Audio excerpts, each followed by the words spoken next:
Hey everybody, welcome back to another episode of Spotlight with Sandalina, and I'm your talk show host, Sandalina Sitar. Today's very special guest is Mina, who is a Pakistani founder and influencer. You may recognize her as the founder for the Kismet Reserve, her vintage watch empire, as featured in the Boston Globe. Thank you so much for coming on. Thank you for having me. We're gonna start off with our first segment for the episode, which is the 5-minute intro. So, you strike us as somebody that's very thoughtful, bold, authentic, and fashionable. We want to understand your origins. So let's start at the very beginning of your story. Where did you grow up? I grew up in Cambridge, Massachusetts my entire life, and I was there up until 2020. And in 2020, COVID happened, housing prices fell down, and we moved out to a suburb like 20 minutes outside of Boston, and I've been there ever since, but I'm a born and raised city girl. Okay, so Boston. Tell me a little bit more about that. What were the demographics in that general area and the suburbs around it? So Cambridge in and of itself it was kind of spoon-fed to us as very diverse. I would say there's like a good mix of people of color there, at least when I grew up, and then you have like the majority, like, you have like a group of like white people, white, rich, privileged people as well.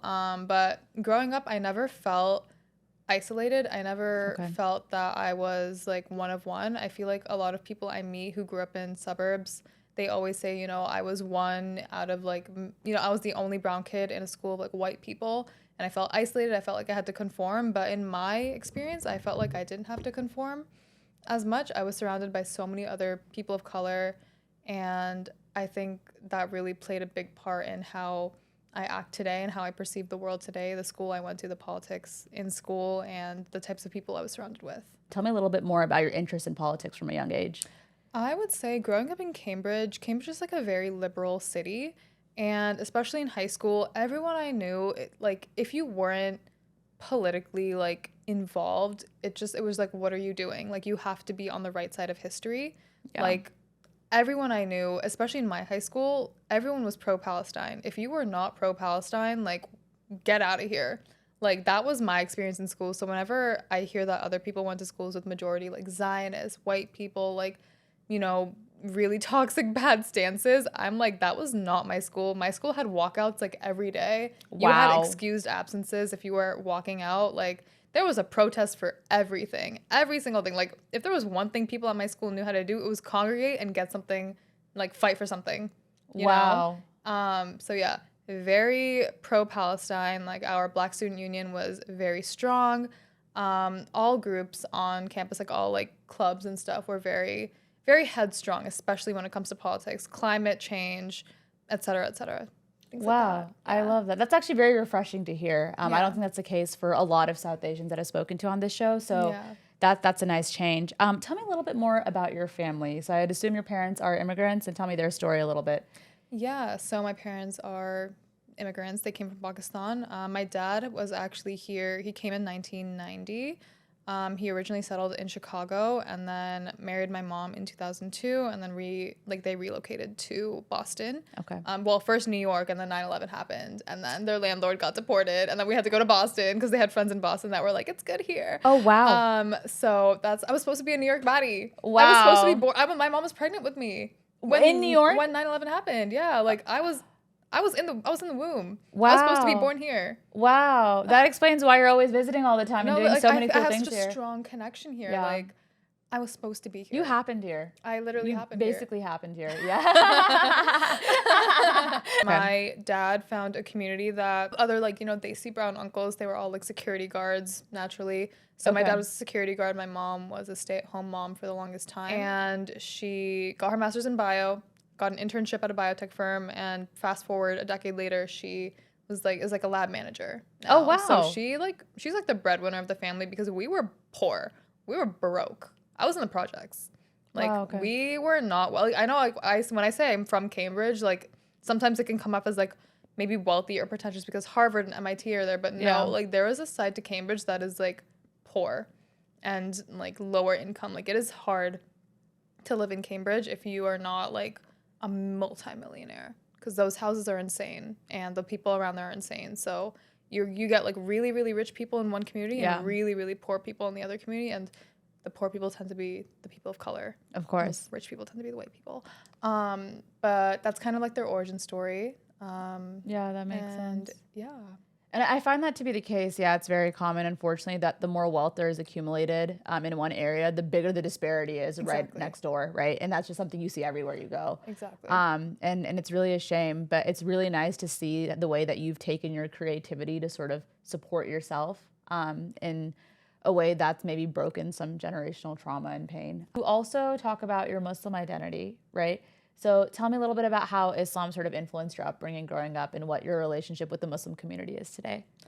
I would say my relationship with Islam growing up, it was not the best. I think I had a pretty common experience where Islam was taught out of fear and Yes. like forced upon me, as opposed to like really understanding it, dissecting it, and learning to love it.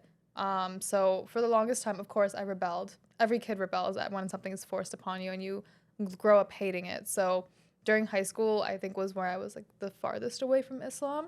The thing that brought me back to Islam was being friends with other like-minded Muslims. Yes. And, you know, seeing how they apply Islam to their lives, but, you know, not in the way my parents tried forcing it on me. And, you know, just mimicking that, seeing it is possible to apply Islam to your life and just continuously get better at it rather than viewing it as like an all or nothing situation. Like I have to be either 100% good or Yeah. I'm just going to hell, you know? But my relationship with the Muslim community, I think online it's a little bit strained. I try not to delve into that too much just because it is a very thin line to walk online. Very fair. Like We've all- I'm like, guys, I am not a Muslim content creator. I am just a content creator that happens to be Muslim. Like, let's get that straight. Do not come to me for advice. I am not a role model in that way. And I don't want to be. I don't ever want to like, you know, influence people to like, you know, follow the way I follow because like you think it's right. Like this is just, it's my personal journey. Islam is everyone's personal journey, right? But in person, I feel like, you know, especially Muslim women, like they're so kind. Like you find your people. And I really like it in New York, especially the NYU like Muslim community. Like every time I go to gym I hear, I'm like, this is so cute. Why do we not have this? NYU. Why do we not have this community in Boston? So yeah, I think in person, I like really like the Muslim community, Muslim women, my girls. Yeah, no, the Muslim girlies, they know where it's at. And I definitely agree with the component of the online pressures. As soon as you market yourself, you're not even marketing yourself. And if it's just revealed that that's a part of your identity, suddenly it's like the floodgates to hell are open in your comments. Like, oh my God, you show your hair? Yeah. Jail. No, Go literally. to hell right now. God forbid, your ankles, bye. No, it's actually crazy. Yeah, there's just so much holier than thou attitude when it comes to the keyboard warriors of the Muslim community. We're going to go ahead and talk about your path to social media and the Kismet Reserve and all of your incredible career accolades a little bit later. But before we do that, we're going to jump to the hot seat segment. Okay, so this is just going to be a few minutes of just like fun, rapid fire back and forth questions. So we're just going to go ahead and get started. Okay, NYC or Boston? NYC. Favorite NYC borough? Brooklyn. Your immigrant mom's advice on being a woman in the public eye? Don't post. Like, what? That she's like, don't go in public. Don't exist. Yeah. As a Muslim immigrant mom, I would understand why this is not something you'd want your daughter to do. But as the daughter, I'm like, it's okay. It's okay. Like, it's time. Low kya yeah. What would people say? Yeah. God forbid, I've had everything said about me. Yeah. That's kind of liberating, you know? When everything's been said, you're like, well, what does it all have to say? Yeah. So that's fine. So close friends in this space. Nabiha Ahmed, like, girl, that was my twin. I love that. Founder of S2E06. Make sure to follow that. Nice. Okay. Good to know. Best advice received in the space? Time will always pass. You might as well just keep doing what you love and keep growing at it instead of waiting for the right time. You'll never be fully prepared for something. Just hop on it and continue to get better at it as opposed to waiting to be perfect at something to start it. I do agree with that. I think direction is better than perfection. Like progress is always so much better. Yes. So I love that.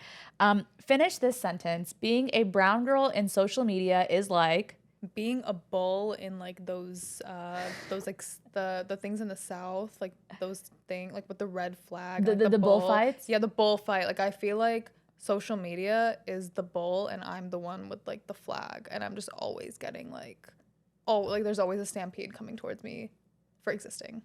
I really like that analogy. That painted a very real picture. Tell me about a pinch me moment you've had in your career. A pinch me moment I had in my career was when I was featured in the Boston Globe for the Kismet Reserve. I just thought it was so nice that someone thought it was that important. Tell me about the biggest collaboration that you've done. I recently did a collaboration with Solidcore. Wow. Yeah, guys, like, oh my the God. guns Look are at those out. gains. Yeah, I love like, it. Solidcore has been, like, I've been tagging them, like, guys, this is what's helping me get fit. And you As look a South good. Asian You girl, look like, it is good. hard. Yeah. It is hard to lose the belly fat, and Solidcore is the only one that did it. Okay. And now, like, now we're besties. Solid core's where it's at, everybody. Yeah. Good to know. Maybe I should try it out one of these days. Let's go together. Yeah, we should actually go for Yeah. a class while you're here. If you could have dinner with anyone from any time period, who would it be? George Orwell. Oh, okay. Why? I really want to know like why he why he thought about like the panopticon in 1984, just that constant feeling of being watched. I feel like it's so prevalent today in social media, especially as a content creator. And even when I step outside, like not everyone comes up to me, but people will text me and be like, I saw you at X place. Like I was too scared to say hi. And I'm like, I am literally always being perceived, even when I don't know it. Even when I'm back home, even when I'm in my suburb, Yeah. like I'll get like some random people like texting me being like, I saw you here at like the marketplace. I saw you here. And I'm like, guys, I look like trash. Like, don't tell me that. What's one beauty trend you wish brown girls would ditch forever? Nose jobs. Oh. Stop. It's not like, come on, guys. Come on. That's a good one. Which celebrity would you not trust with the vintage watch? Selena Gomez. Something about her. Really? Something about her just, yeah. Interesting. Yeah, I feel like she would lose it and she'd be like, oops, sorry. Sorry, guys. Like, I'm just going through a lot right now and it just didn't work out for me. Oh my gosh. We're going to go ahead and move on to the shadows segment. So we're going to start off with a difficult question. You mentioned that you have two brothers, and you've also shared online that your brother's passing played a role in your journey. Tell me a little bit about that story and how that sort of shaped you and impacted your worldview. So let's start from the beginning. Yeah. My middle brother, Abdullah, he is the one who passed away 2 years ago. When he was born, he had hydrocephalus, which is like when there's a buildup of like brain fluid. And this, it happens for a multitude of reasons, but I think the biggest one is genetic. And it has happened with other family members before in our family, so it's not surprising. But yeah, he was just, I don't really recall too many details of it, but I just know like when I was 2 years old, like my mom and my parents had a hard time because he was one of those babies that they have like 30 surgeries under the age of like 5, and he had like the biggest like scar on his head. He had to have a shunt like put into his brain to like drain the fluid. Yeah, completely nonverbal, could not move, confined to a hospital bed his entire life. Oh. And obviously we had the option, my parents had the option to be like at home, like government paid guardians, but he was just like so fragile and like anything could happen at any point in time, right? And then I was 2 years old. So my mom was just like, you know, toddler and like a newborn, like sick baby. I can't do this. And my dad was also working full time too. Mind you, my mom was also new to the country. Like my mom came here in 2000, 9/11 happened, lots of attempted hate crimes, pregnant with me, and now her second kid is fully disabled. So I think putting him like in like a care facility was like the best thing to do. Come COVID, we could not see him at all because it's a hospital care facility filled with sick children. When the hospital was like open again, my parents and my brother would go and see him, and they just like either wouldn't tell me or they would tell me when I was already out. So they had gotten to see him like a few times before he passed, but I hadn't seen him since before COVID. Like, Wow. So it had been a while since I had seen him. Yeah. But yeah, I was on a hot girl walk and I get a phone call. Like my brother, Muhammad, my youngest brother, is like crying frantically, like he's dead. And I'm like, who's dead? And I'm like, Abdullah, he died. And I'm like, it's like you can't even process it. And I was just like, what's going on? And then I come home. We have contractors working at the house, and my dad's eyes are like bloodshot red. Like I've never seen my dad cry. And it was crazy. And like I remember my mom. Like, I was sitting in my room and I was just crying. My mom came up to me and it was like she had to console me, and I was like, it was just like such a weird, because we're not intimate like that, like we don't hug or anything, so it was like, I don't know, it was just like really sad. It was a really tough time. Yeah. It's been a while since I cried. Like, I cry like once a year, and this is my time. This is my once a year cry. Thank you for giving us your annual cry. No, seriously, it means a lot, the vulnerability and the honesty. When you grow up like kind of poor, and then you grow up with like a disabled brother, and then your parents are struggling, and then like you're getting bullied at school too. It's just like a bunch of things like stacked upon each other and stuff. So yeah. Yeah, no, that makes complete sense. Want to say thank you again for sharing. Not that this episode's about me, but if it means anything, my brother is also disabled. He's autistic and epileptic, and like he's nonverbal. I don't want to say completely. He's able to walk, right? So that maybe that's a little bit different. So he's able to live at home with us, but kind of spending your whole life in and out of hospitals and just sort of wondering like, oh, is this trip gonna be the last? Like, is everything is something bad gonna happen this time? Like, I'm so scared. Living in that fear and not being able to my closest friends, who I love and adore, by the way, if you're watching, it's just not something I've able to really articulate or talk about. It's and something it just that doesn't come up. It doesn't. A lot of my friends, they were like, we never knew you had another brother, and I'm like, well, when was it gonna come? Like, that's just not something you bring up. Like, oh, by the way, exactly. So it's just better to avoid those conversations than to get into the depth of it, and then you end up crying. And then you end up, no, that's okay. And I appreciate that you trusted us in this environment to do that, because that's what the show's about. But I completely understand in the day-to-day, I like don't even know how to articulate these thoughts to my friends about my brother. I talk about it with my therapist. When I do, I start literally bawling, like instant like bawl. So I don't only bring it up like once in a few months. It's like so heavy that when I talk about it, I shut off for the next few days. I will say though, like the response on social media I got after kind of sharing that my brother died, overwhelmingly like positive for the most part. And then I'd get like a couple of random comments, right? Like, cause this is the one consoling thing my mom told me, like when we had that intimate moment. She was like, you know, he's in a better place. Like, it's bittersweet that he passed away. Like, you know, he was in pain all his life and now he doesn't get to be. You know, he lived longer than most kids with hydrocephalus do. Like, he lived to be 19. Like, we were told he was not going to live that long. Yeah. So, alhamdulillah, like, it was a miracle he did. And, yeah, but I mentioned that in a video, like, you know, he's in a higher place. Like, you know, he's saving a spot for us. Like, you know, we have a hand that it will extend to us, like, when the day of judgment comes. And then you have some people, this is what I mean about the Muslim community. This is why I don't talk about this stuff. There's someone that was just like, why would you say that you have, like, he's, like, saving a spot for you in heaven? Why don't you just hold your ground here? Shut the fuck up. Like, that's shut up. Crazy. Like, that is insane. It is. That's vile. I literally responded, like, girl, shut the up. Like, don't play with me. That is insane. Like, people just have no empathy. Like, at all. No empathy, no sympathy, nothing. And I was just, like, so distraught. And then there was a girl in my local community. She was a family friend. She prank called me the day of my brother's funeral. The night of my brother's funeral. Do you remember the video I made? I saw the video. I was gonna say, I watched that video actually, but I didn't realize it was a close family friend. Yeah, it was. And by the way, she got married to the guy she did it with because they didn't use a *67 number. If you're gonna prank call someone, be smart about it. Use *67. Me and my friend at the time, we used US phone book to reverse search the number. Found the guy's name, searched him up on LinkedIn, TikTok, Instagram. TikTok was public. Following list, the one name, like mutual name, and I heard her voice in the phone call. That's like, insane. Yeah, I know who you are. Like, if she watches this, like, I know who you are. You're a and I'm not afraid to say it. No, absolutely. Yeah. That's a terrible thing to do. Yeah, and I told my mom, and I remember, like, I know her parents know. Because I remember my mom vividly, you know, the conversations after someone passes, you have those phone calls all day. Yeah. I remember my mom was on the phone with her mom and asking her about, like, how they were, like, you know, her kids were the girl that did it to me. I know her parents knew, and obviously it goes down the grapevine. You just, like, why do you do that? Like, that's so weird. Even if you didn't know, like, we're too old to be prank calling each other. That's insane. Yeah. So he died 2 days prior. And, like, obviously, everyone, the Pakistani community in Boston, tiny.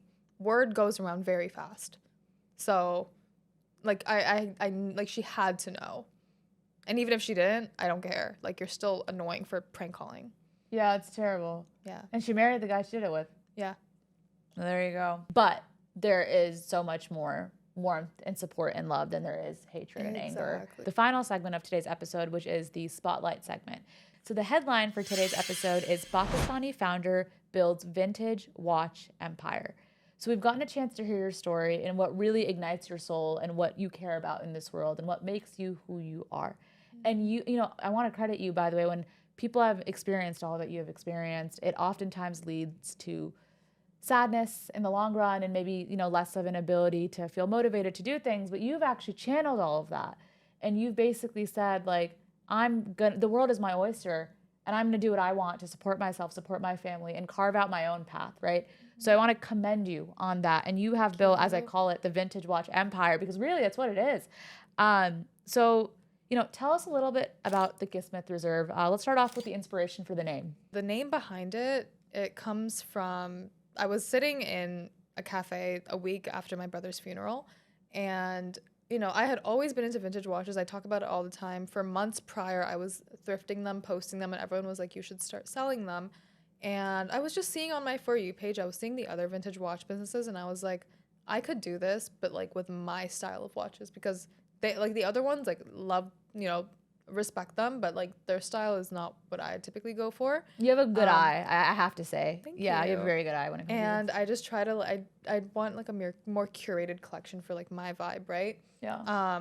Marketing to myself. And in that moment, I was sitting in Jaho in Back Bay. If you're from Boston, you know where it is, behind the Prudential Center. I was sitting there, and it just, like, a light went off in my head, and I was like, I should do this. Like, why not? And it was a week exactly after the funeral, and I was like, this is meant to be. It's Kismet. It's fate. And, you know, so many double meanings with that word. It's also, like, an Urdu word. It's an English word. It's a Turkish word. It's in so many, like, Muslim-dominant cultures, right? The idea of it is so also heavily, like, really, like, heavy in Islam, right? The idea of fate, the idea of things like what will meant to be will be, right? Yeah. And then, of course, the overall arching theme of time. Yes. So I just love, like, the layers behind it. Yeah. And that's kind of where it stemmed from.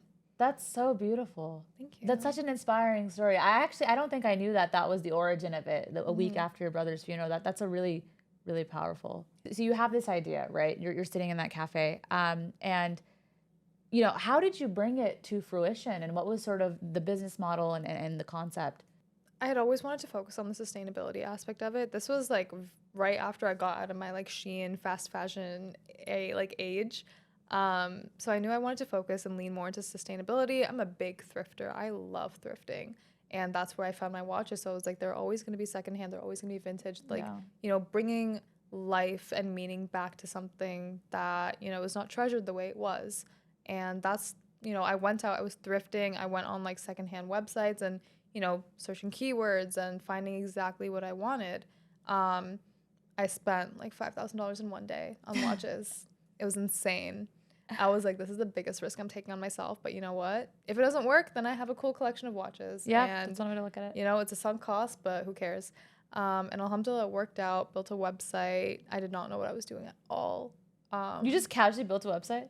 I like went on GoDaddy. It was the first thing I saw. Like GoDaddy's a good one. No, it's the worst one. Go on Shopify. Oh, really? I haven't tried that one actually. Okay. Shopify's so much better. Okay. But yeah, GoDaddy would always crash for me. But it was a learning process. This is what I mean. Like, it's better to just start like kind of blind and then like gain the experience as you go, because you're never going to be fully perfect. Completely. And ready for something. If I hadn't started then I probably wouldn't be where I am now. So that's kind of the beginnings. The first drop was on my youngest brother's birthday, September 10th. Okay. And then I changed my drops to like other days. But I started in September. I started right after. You started it right away. Well, when you know. I think sometimes when something really speaks to you, and you know when that inner voice comes knocking, you can't stop thinking. It starts driving you crazy until you actually do it. Yeah. That's actually very similar to, you know, the feeling, obviously for different reasons and different backstory, but just the inner voice that came to me for this show. I literally started going nuts. I literally started going clinically insane. I was like, I can't stop thinking about this. Mm-hmm. I literally can't do anything. I can't eat. I can't sleep. It's literally eating away at me. Mm-hmm. And the only thing that made it go away was starting to work on it right away. Yeah. So Sometimes it's just like something. It's like it's a calling. It's It- literally yeah. an inner calling, and that's what I felt like when I was sitting in the cafe. I was like, I have to do this. I have to take Yeah. this risk on myself, and if it doesn't work, it doesn't work. At least I can say I tried. Yeah, it is literally your Kismet. Like exactly. Yeah. What was your emotional state when you launched? Because it's a really big milestone to get there. Oh my god, it was so insane because it sold out in like 2 minutes. Yes. And it was a lot of watches. Like I used to have drops of like 20 watches, like a lot of them, back when they were cheaper to acquire. But yeah, and they sold out immediately. And I was like, I didn't realize that people wanted this. I didn't realize that I had the pull to convince people to buy from me. So I was in shock. Yeah. And it gave me like a warm, like it ignited the fire. People crave vulnerability, authenticity, realness. People just want something that's honest, that actually says things how they are and doesn't have any filter, isn't trying to, people please or, kind of buy into different trends. And I think that you just being so yourself, I think that means that the people that follow you really feel like a deep connection to you. And I think that's sort of where that pull for buy-in comes in, for a concept that you're not just trying to sell people, you actually care. Like it's like a very genuine, deep-seated passion where you're giving life to these sort of like these vintage pieces, and you're building out a very thoughtfully, elegantly curated collection. Well, I've been working on clothing for a minute. I'm ethically producing everything in the US. It's just been taking such a long time. Clothing, maybe some sunglasses. We'll see. Oh, what's that on your head over there? Okay. Oh, this is a little, you see, the thing is I thrift such amazing things. Like I thrift the best sunglasses. That's beautiful. But I can never buy them retail, and I break all my sunglasses. I'm cursed. Like I've gone through so many pairs, but I can never get the same exact pair twice because they're always thrifted. They're one of one. So I'm like, I have a very specific shape and very specific style of sunglasses I like, and again, that's my whole ethos with Kismet. Like I curated watches that I myself would buy. Yeah. So with anything else I put out, clothing, other accessories, etc., it would just be things that I myself would wear. So like I'm my target audience. Yeah, I love that. It's just an extension of literally your closet, your thoughts that other people can sort of share in that. Exactly. So no, I really like that. And just so the audience knows, what's the price point for your watches? Generally, what's the range?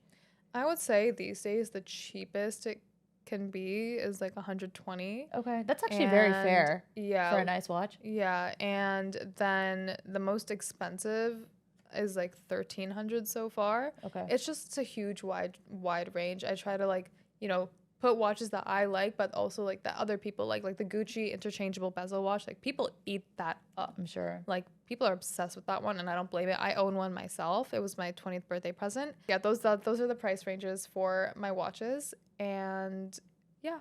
No, I think that makes sense. That makes complete sense for all that goes into it as well.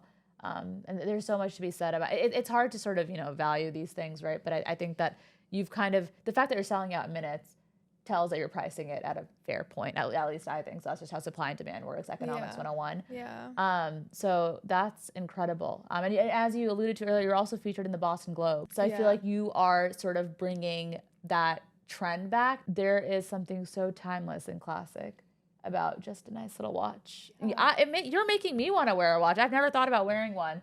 But it's Gotta get you a Kismet watch. Kismet watch. Okay, there we go. This is our Kismet and Spotlight collab. Yeah. And we'll also link the Kismet Reserve website obviously in the description and stuff, so people can go check it out. Yeah. So you also have something else that you've worked on the side as well, the Chai Room. Do you want to tell the audience a little bit about that? Yeah, so the Chai Room is something I work with 3 other girls, Manya, Anya, and Ash. We all 4 run it.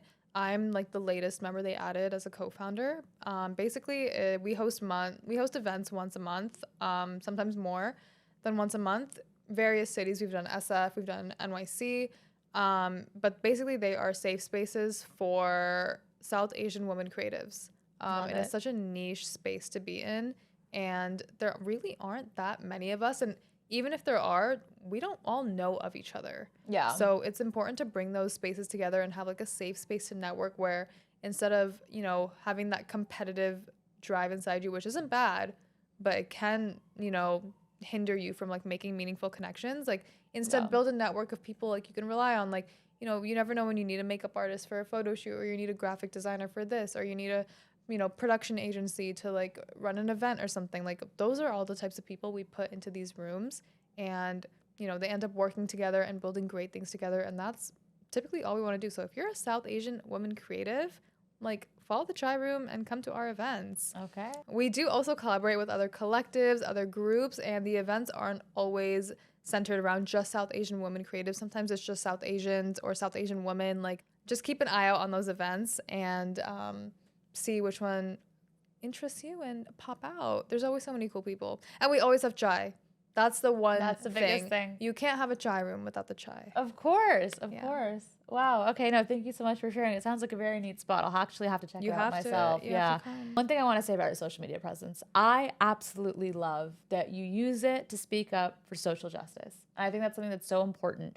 That's always called me to your content is you are, again, unafraid, unapologetic, bold, outspoken, for the right reasons. For human rights issues, for genocides, for Palestine. Tell me about what it's been like for you speaking up on social justice, just in general. Was there ever any sort of journey or hesitancy around it, or was it always just like, no, this needs to be said?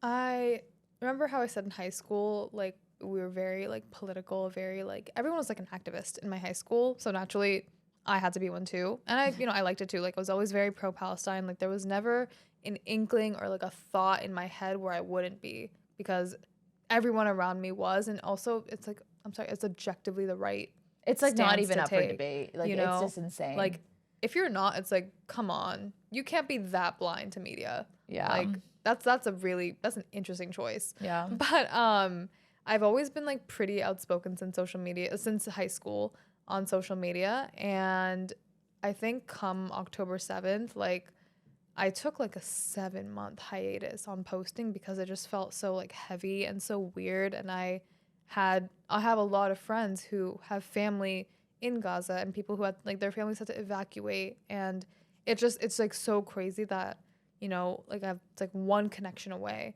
right? Like you're connected to so many people there, and like seeing it all on social media, like I think we all felt like a collective heaviness, and we're still feeling it now.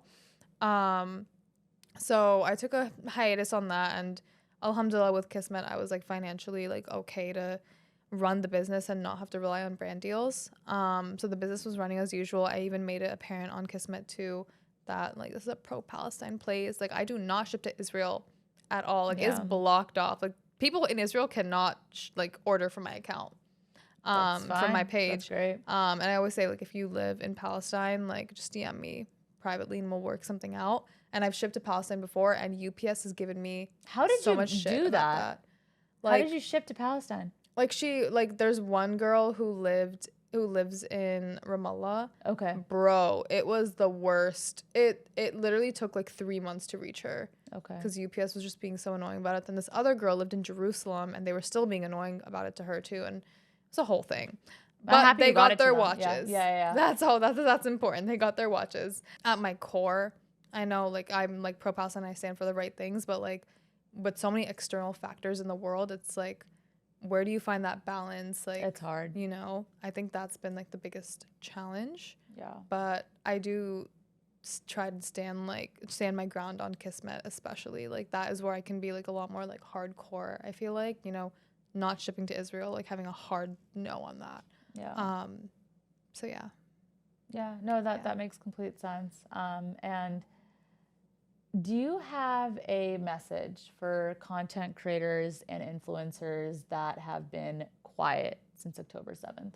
I think if you have a social media platform and you aren't even doing something as little as reposting, it says a lot about your character, your values, and soon your audience, if not already, like they'll find out that you guys are not morally aligned. And influencer culture can only be so superficial. And like you're gonna have to provide substance. You're gonna have to provide like your thoughts and critical thinking and your opinions on these things, so people can like connect with you and like be influenced by you for the right things. And if you haven't spoken up, I just think it's a character flaw, to not speak up about. And like I think it's a character flaw to not speak up about injustices. Period. Yeah. And it's been 2 years. Like, you guys have had a long time to educate yourselves. Like, put yourself like in any groups, any communities. Like, Yeah. I know any Muslim person would be more than willing to like educate someone. Yes, You know, absolutely. almost every Muslim knows about it. Like, not you don't even have to like just center yourself to like a Palestinian person. Like, if you don't know anyone in your community, or like an Arab person, like anybody that looks like anyone us. that looks brown, looks like us, like we know how to convey it and explain it to Happy you. to answer any questions. And with social media, like there's just so many resources, like there's so many pages, like there's no excuse to not really, as little as just like engaging with another post, you know? Yeah. And reposting it and making it shown to your followers, right? So this is weird. Even Hailey Bieber, of all people, recently posted for Gaza. I was shocked. didn't Justin Bieber post that one thing, pray for Israel, and it was Yeah, Gaza? he did. He did actually do that too. So that was actually interesting. But I was like shocked. I was like, dude, if Hailey Bieber, of all people, is posting, you guys should have been posting by now. Like that is an insane thing. I wonder if like her being a new mom has really changed her perspective on these things too. Oh, that's actually, because like I feel like I'm seeing that a lot with celebrity moms. Thank you for all that you do, and thank you so much for coming on the show. It's been an honor and a privilege to sit down with you today. Thank you so much. Thank you. Yeah. Girl, you got my annual cry. I was like waiting until maybe November for it to hit. It was last November for me, so I'm like, all right, well, it came early this year. If you saw my cry journal, we'd be shocked. Yeah. Well, that's all for today. Thank you all so much for tuning in. Tune back in next Sunday for the next full-length episode. And in the meantime, I'm your talk show host, Sanalina Sitar, signing off.